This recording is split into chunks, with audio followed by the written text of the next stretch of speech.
Good morning, everyone. This is IMTM Worldwide Radio, and this is Around the ATL Sidenotes. I am trying something new because I'm not going to have time this week to do a regular show for Around the ATL.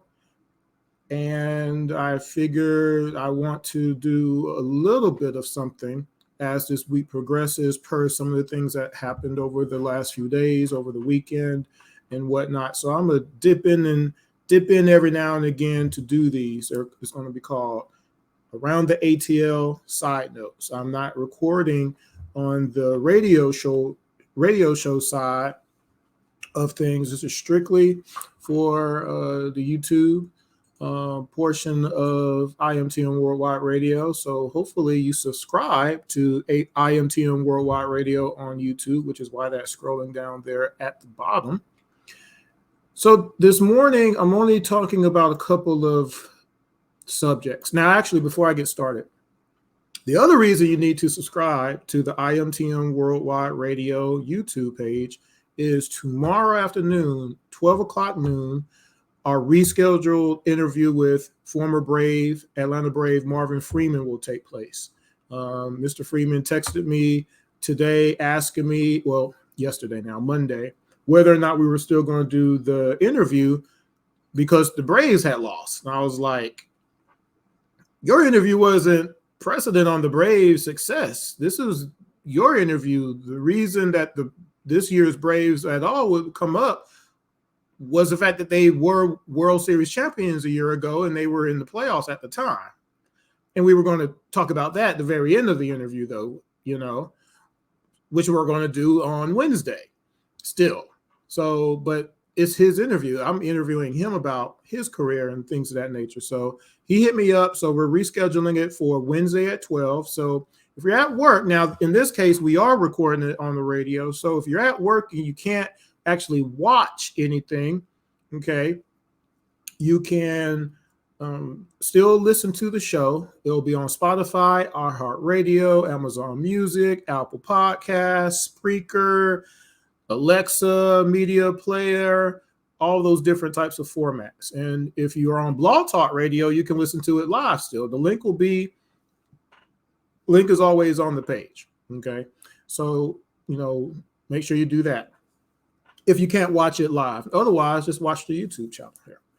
So we're going to talk about a couple of things this morning. Not too long, though, because I have a lot of other things I have to do still.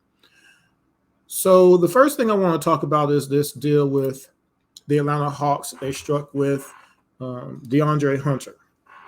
And actually, I posted on Twitter. By the way, you can follow me on Twitter. Let's pull that up real quick for a second or two. You can follow me on Twitter, Intellect ATL. That's mine. My co-host, Jordan Jackson, his is Jordan23ATL. And the radio show Twitter is IMTM Radio. So I'll let that scroll for a minute. So I posted on Twitter, I posted on Facebook page that I believe this deal for the Hawks and Hunter is a good deal. For the Hawks, it's a good deal if and I know it's a big if Hunter plays 70 plus games, if Hunter averages 17, 18 points a game plus, if he continues to play great defense. If those things happen, this will be a steal of, and this has to happen 4 years in a row. Okay. This will be a steal of a deal for the Atlanta Hawks. It's a good deal for Hunter right now because he hasn't played a lot of games in his career thus far. He's missed a lot of games. He has not been on the court to help the team all the time. And it counts. It does. And last year, he scored 13 points a game. And yeah, if he had been scoring 17, 18 points a game just last year, despite what, Kevin was doing, of course, Gallo was not that great on defense and just all those holes there, to have your starting lineup have two players that were not really getting you a lot when it get down to it. I mean, it is what it is. I mean, Kevin was giving you 11 points a game barely sometimes, right? He would score great in the first or the second quarter, but then that's it, right? That has to be different for Hunter, this coming year. He has to rebound more. He can't average 3 rebounds a game at the small forward position. He just can't do that anymore, okay? So for him, it's a great deal because in normal circumstances, he wouldn't have gotten a deal at all. But I think in the Hawks case, I think they are rolling the dice on the basis of they feel he's more on the good side than on the negative side. And that's how I feel. And again, in his case, we could talk about people having flashes like Cam or whatnot. His flashes are a lot, I hate to use the word, but those flashes were more consistent. We know he can play lockdown defense. We know he can give us a 35-point game because he can hit the jumper. He can hit the three. He can get to the bucket. He can hit his free throws, right? He can do all of those things. Can he do it consistently is going to be the key. And we've seen more glimpses of him doing that than other players in the past, let's just say. I use Cam as an example, obviously, though, right? So for him, like I said, it's a great deal. And after 4 years, if he does that, guess what? That possible last contract, I don't know how long he's going to play, but definitely he can really get paid at that point for sure, because he would have earned it. Hopefully he would be a part of a championship. That's why I believe they really did it. I believe the Hawks looked at what the Braves did and locking up a core and said, we need to lock up this core. That's what we need to do. We got all this young talent. They've never really done that in the past in Hawks history when you really think about it. First of all, do you have really good players, possible good players, potential good players, and do you have them for a period of time to really give them a chance to actually do it? Okay. Now, of course, the years of Al Horford and the guys there, they were given an opportunity. They got their opportunity. Sure did, right? So this team here is going to get an opportunity. And I think that's why the Hawks did it. All right. So again, a lot of people say, yeah, $20 million a year, blah, blah, blah. Yeah, in normal cases, you look at all the other players that were drafted in his class and things of that nature, and the numbers that they produce and the games that they played, things of that nature. We can go forever on that. But I feel the Hawks did it I think they feel good about Hunter. I feel that he's going to be healthy, to make, and he looks the part. Again, those couple of games in the Miami series last year and some of the games that he had during the season when he was playing and things of that nature, and before that, like these last couple of seasons, again, got to think a bit about it too. He 4th pick in the draft, coming off a national championship, and he was a primary part of that. You see what I'm saying? And I think, again, if you want to call it a roll of the dice, I think it's a calculated roll of the dice, and I feel it can work in both parties' favors. I feel that. Now, again, all go to pot. Obviously, it really could, but ceilings wise, he has all the skill sets for sure. He has them all. Okay. And he doesn't need to score 20 points a game on this team at all. But when he needs to be relied upon, especially if injuries occur, will he be that guy? And it looks like he's going to take that mantle a little bit more now than ever. And especially now that he got the contract. And I just feel that he's going to get you more than 13 points when he needs to. And he doesn't need a whole bunch of shots to get 13 points, obviously, either, especially how he's been playing just in the preseason, just what you saw. He doesn't need a lot of shots to be able to be very productive. And again, he's going to be playing that lockdown defense as well, right? So you got a lot of defense that he brings to the table and helps complement Murray and what John will be doing, of course, with his rebounds and blocks tonight. Clint on the floor. I think it's a good move at the end of the day. We'll find out by game 30 of this year, but I think it's going to be a good move. Now, the other thing I want to talk about briefly is, obviously, got to talk about this. April of this year, after all the dust had settled, we knew pretty much who we had free agency-wise, but we didn't know draft-wise who we were going to get yet.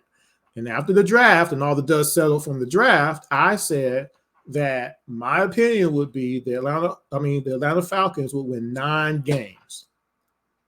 I said that in April. Okay. It's a lot of documentation of me saying that.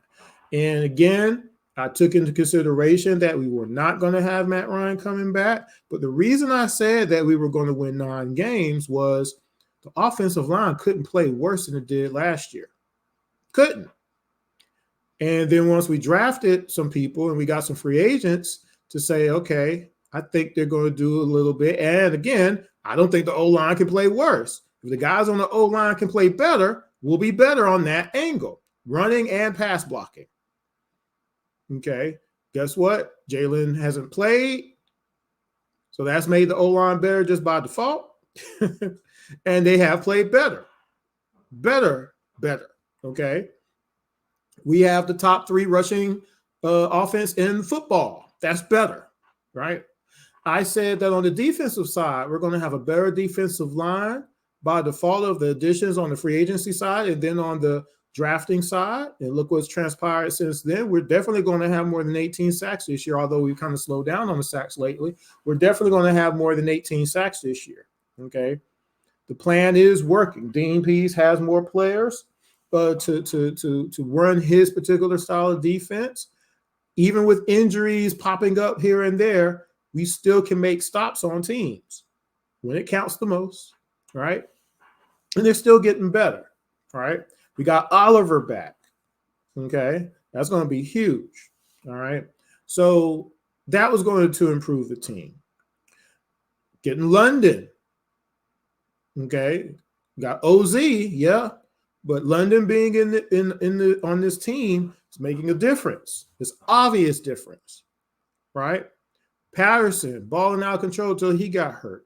It's making a difference.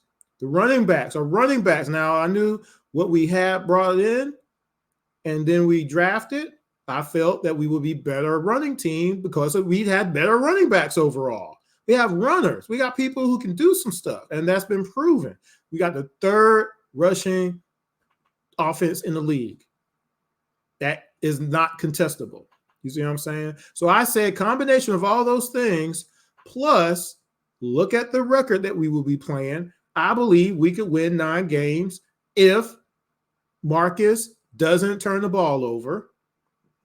He makes a play here and there. We should be a 5-1 ball team right now, but we're 3-3. We're tied for first. We're pacing right now. But here's the deal. Not only will we win 9 games, we have a chance for a playoff spot. And I said that if we had kept Matt and we did all these changes, we definitely making the playoffs. We should have won 9 games last year, but we blew some games, blah, blah, blah. But this year, if we had Matt, we'd be in the playoffs. So without Matt, all Marcus has to do is not make mistakes, And you see, Arthur has already changed the offense to better suit Marcus and what he can actually do, instead of keep trying to get him to do stuff that he just can't do it. He can't pull it off. Yeah, it means sacrificing some players on our team a little bit. It is what it is. But guess what? The goal is to win games. Any means necessary. Goal is to win games. Do you want a Super Bowl or not?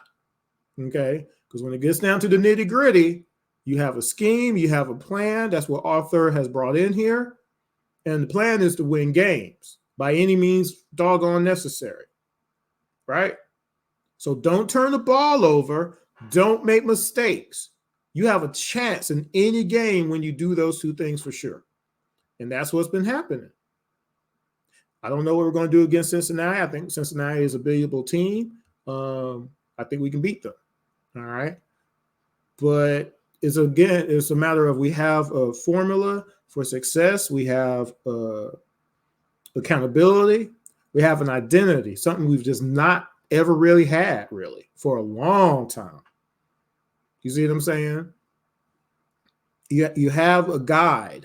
Again, success, trenches, offensive line, defensive line. All the other legacy teams have that. And the Falcons, for whatever reason, decide to go all the way around that and not build from within like all the other teams. Your teams protect your quarterback. Peyton Manning never ran. Eli Manning never ran. Trent Dilfer wasn't running around. Tom Brady wasn't running around. No. You stand in there, you're in the pocket, you're throwing the ball.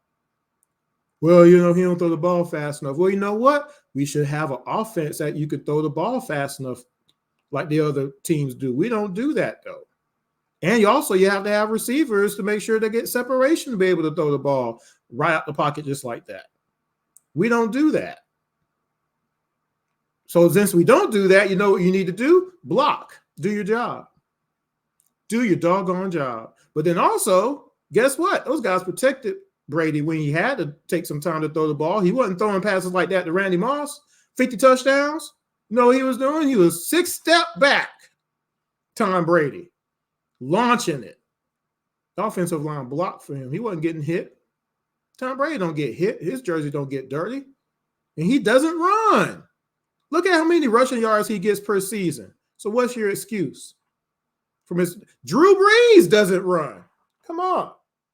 I'm not trying to hear all that. But anyway, that's besides the point.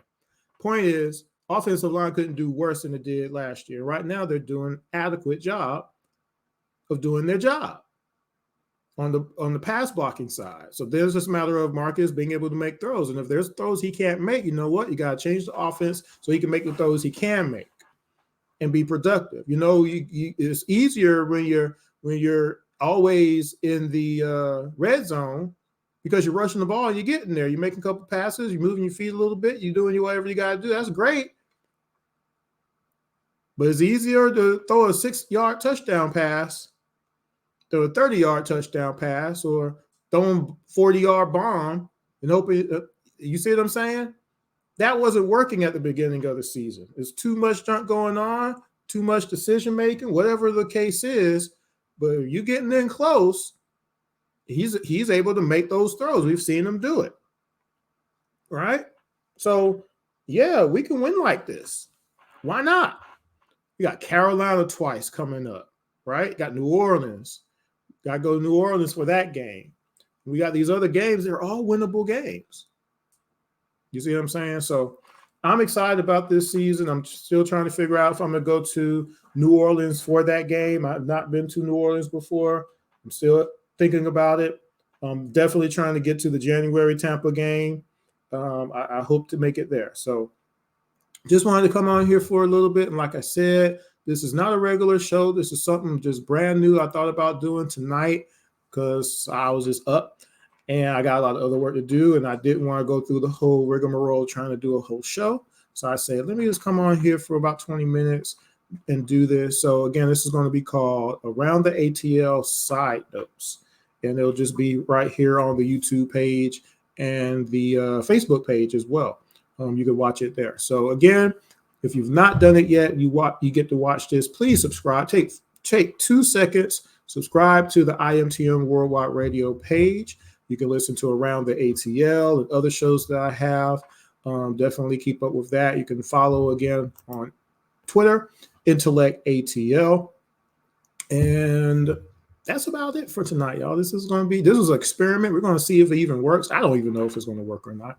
But to the meantime, don't forget also, we're going to have, let's see if I got his picture up. I think I do. Let's see.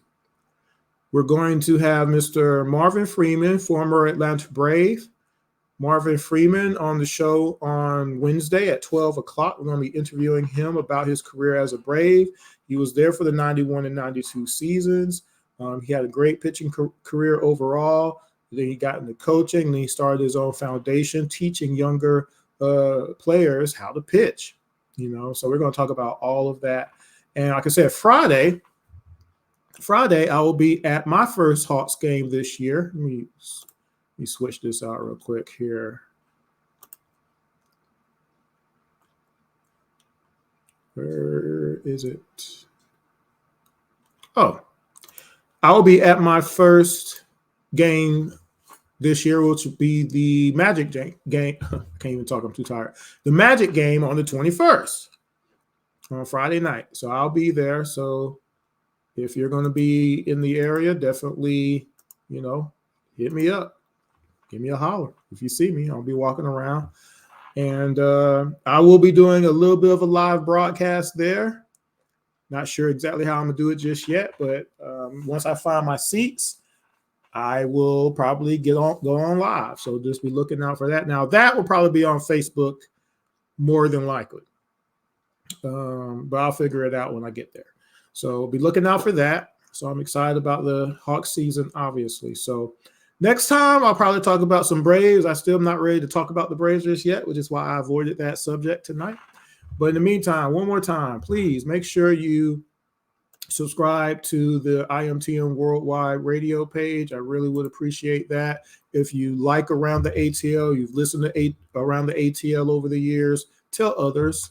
Is all sports, all Atlanta. We cover all the Georgia teams, all the Atlanta teams, professional and college, believe it or not. When we were regularly on, we would do a whole college football segment. Past just Georgia Tech and UGA, we would talk about Georgia Southern and Albany State, all those schools in Atlanta. We would talk about all their schools, football and basketball. Okay, not quite getting into baseball. I don't know if we're ever going to touch college baseball or not. We'll see. If there's a demand, we might. I don't know. And of course, on the professional side, we talk Hawks, Braves, Falcons, Atlanta Dream, Atlanta United, all of the professional teams as far as that goes. And like I said, now we get to talk about Georgia Tech because they're good again, right? That's some good stuff right there. So again, IMTM Worldwide Radio is the YouTube channel. Make sure you check that out. Follow me on Twitter, Intellect ATL. There is an Instagram page for IMTM Worldwide Radio. You can follow it there. There's a Facebook page for IMTM Worldwide Radio. You can follow there as well. I definitely appreciate the support. Don't forget, again, Wednesday, we have Marvin Freeman on the show. And don't forget, we've had some great guests over the years. I'm trying to close this year out really strong. There's going to be some other guests that I'm working on right now. Some of them are going to be a surprise. They're going to be a surprise to me, too. But we've had Dominique Wilkins on the show. We've had John Collins on the show. Did you listen to that show? You should. We've had Bob Rathman, Steve Holman from the Hawks broadcast teams on the show. We've had, Jerome Jarinovich. That was a really good interview with Jerome, former host of Hawks Live and Braves Live. He for 15 years, he's the first person you see before the game starts. You know what I'm saying? So we've had some really great guests. We're going to continue that, but definitely we would love y'all to start listening to the show. I know some of y'all have not listened to the show because we stopped doing it on the radio. We're doing it on the video now and everything, but come on back, help us out. We would love for people to call in, especially baseball folks. That's one of the main reasons I'm doing this Marvin Freeman interview. I'm 5 minutes over.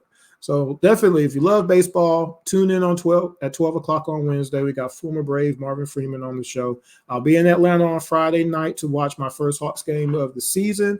And we'll see where else I might pop up in Atlanta over the next couple of months.